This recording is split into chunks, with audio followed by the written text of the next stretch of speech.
Hello po, my YouTube channel. Nandito na naman ako. Kasi sayang to, baka ma-expire to. Ilang days lang to. So, sinasamantala ko lang. Wala naman kasi rin akong check na routine. Activity sa vlogs ko.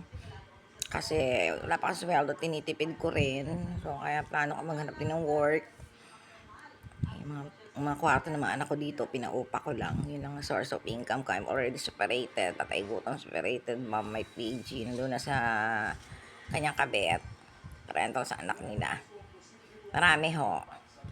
And then, wala na akong pake dyan. Kaya lang yung pera. Punta ako sa PAO. Wala akong maliit na anak. Walang sustento. Ang nilalaman ko legalities.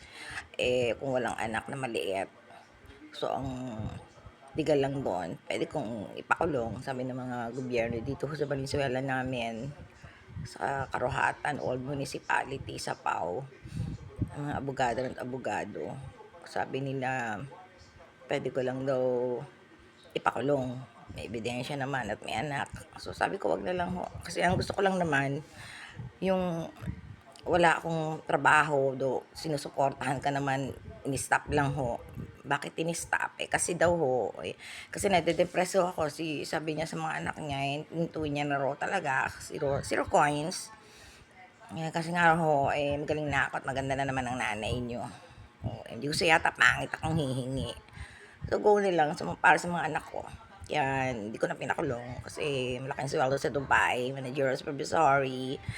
Makinabang naman yung mga anak ko, legalities, lahat naman ng mga wife, ganyan ang laban. Hindi naman na kami naghahabol ng titi, parental, sa inyo na.